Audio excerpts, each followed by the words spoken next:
when it comes to appointment, is there ordinarily a role that your ministry would play in advising the government, the president, to be specific, in appointing a commissioner and the secretary? For this particular commission, I don't know, but the commissions that are created while I'm in office, usually this will be limited to legal practitioners who might serve either in the commission itself or serve as counsel. Because different expertise are needed, both at the commission level or at the secretariat. So there are certain staff that are to be appointed at the secretariat level. Based on my experience, I have never advised on other staff. But where legal competencies are required, yes, I'm consulted to advise. But I don't know in this specific committee how the appointments happen.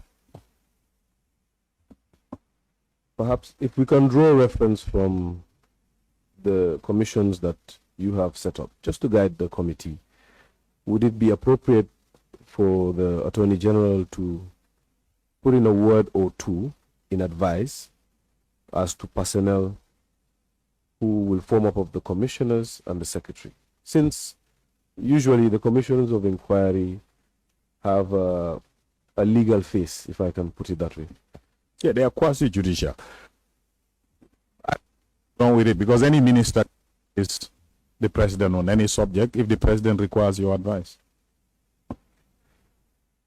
And of course, you have confirmed that when it comes to the legal practitioner or counsel, the Attorney General would indeed advise.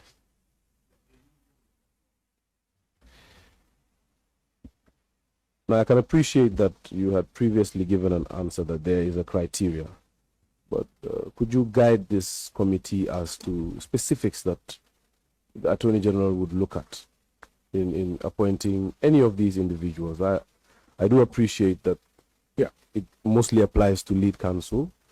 However, if you could just shed light. So for chairpersons of commissions of inquiry, the qualification is stated in, I think, 200.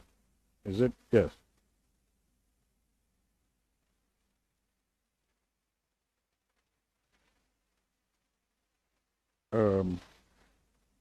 Yeah, 201 to...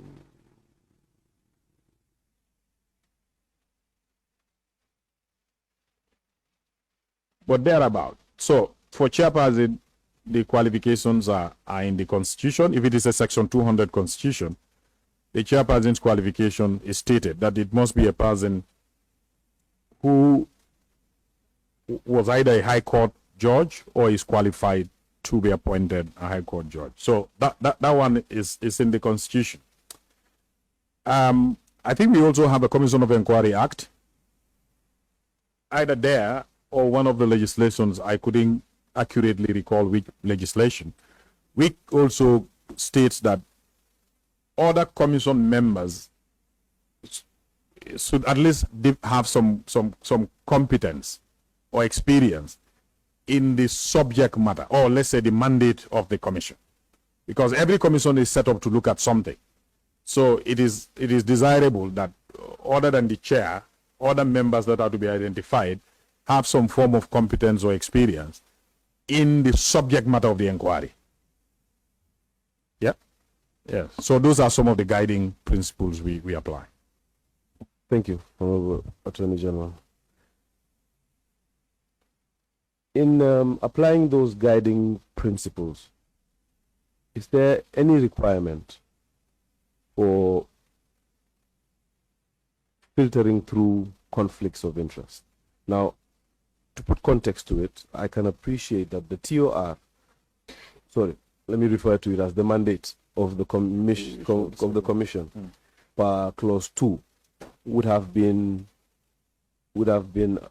drafted prior to the appointment of commissioners, lead counsel, and secretary. Ideally, yes. Ideally, yes. So, with that in mind, are there any protocols put in place to filter through conflicts of interest and whatnot, in your view? Every such appointment should look into the issue of conflict of interest, yes. Thank you.